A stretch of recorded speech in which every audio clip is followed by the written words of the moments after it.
సెగ. ఎందుకంటే పవన్ కళ్యాణ్ గారు ఖచ్చితంగా క్షమాపణ చెప్పే తీరాలంటున్నారు. ఆయన క్షమాపణ చెప్తే చచ్చిపోయిన వాళ్ళు బయటకు వస్తారా అంటున్నారు. ఇది ఇక్కడతోటే ఆగేలా లేదు. వర్మగారు నమస్తే. మిత్రులిద్దరికి కూడా నమస్కారాలు. వర్మగారు, ముక్కోటి ఏకాదశి సందర్భంగా ముక్కోటి ఆశలతో దేవదేవుని దర్శనం కోసం వెళ్ళిన భక్తుల ఆరుగురు మృతి చెందటం బాధాకరం.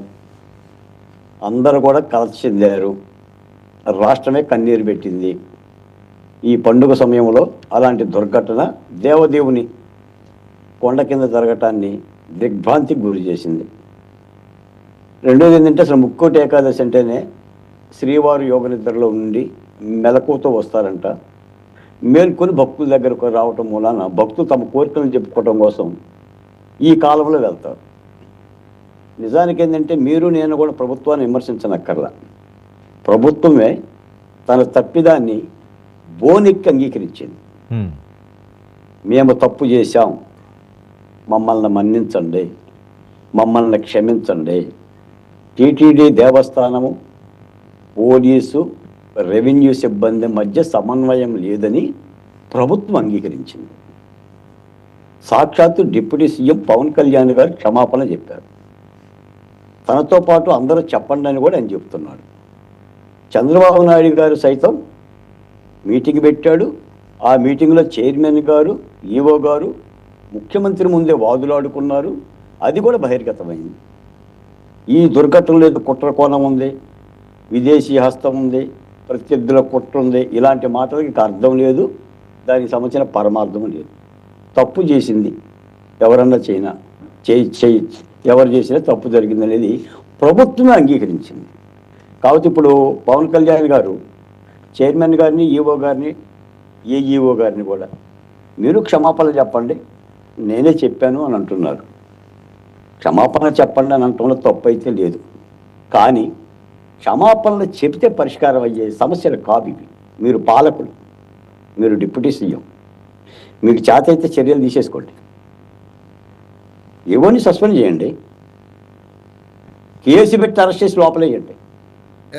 శభాష్ అంటారు, శభాష్ అంటారు. మీరు పాలకులు, మీరు ప్రభుత్వాలు. ఆరుగురు ప్రాణాలు పోయిన తర్వాత చర్యలు తీసుకోవటానికి ప్రజలు మిమ్మల్ని నిలబెట్టారు. మా క్షమాపణలు అక్కర్లా. ప్రజల క్షమాపణలు ఎందుకండి? ప్రాణాలే పోయినాక. ఏ కులం నేరస్తులు వెనక? నేరస్తులు వెనక కులం ఉండదు. ఏ కులం అడ్డుకుంటుంది? పట్టుకోండి.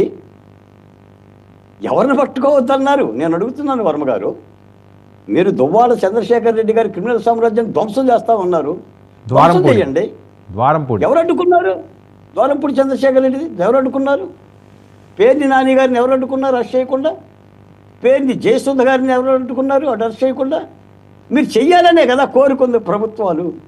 ఇప్పుడు ఒకళ్ళు అరెస్ట్ చేస్తే ఓట్లు పోతాయి, ఒకళ్ళు అరెస్ట్ చేయకపోతే ఓట్లు ఉంటాయి.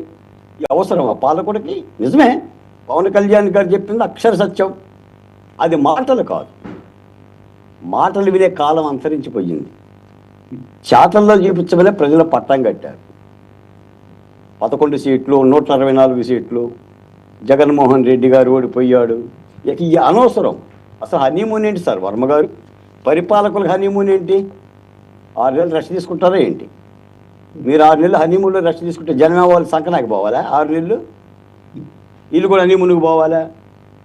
అంటే నాకు తెలిసి పవన్ కళ్యాణ్ గారు ఒక ఆవేదన భరితంగా మాట్లాడుంటాడు. అంటే అక్కడ ఆ యొక్క అస్పష్టమైన గతులతో మాట్లాడిన తర్వాత, చనిపోయిన కుటుంబాలతో మాట్లాడిన తర్వాత, ఇంత సంఘటన జరిగిన తర్వాత నేను కన్నీరు పెట్టి ఒక క్షమాపణ అడుగుతుండంటే అధికారులు అయ్యుండి కూడా ఎందుకు క్షమాపణ వీళ్ళు అడగటం లేదని ఒక బాధలో ఏమన్నా మాట్లాడితే మాట్లాడుండొచ్చు. కానీ కావాల్సింది క్షమాపణలు కావండి. మూడో అంశం నేను 99 ద్వారా చెప్తున్నా. పవన్ కళ్యాణ్ గారు తనదైన ఒక రాజకీయ ఎత్తుగడతో ముందుకు పోతున్నాడంటే ఆయన వెనక ఏదో అదృశ్యమైన ఒక శక్తి ఉంది, రాజకీయ శక్తి. నేను తప్పని అంటున్నా, నేను తప్పని కూడా చెప్తున్నా. ఆయనది ఒక రాజకీయ పార్టీ.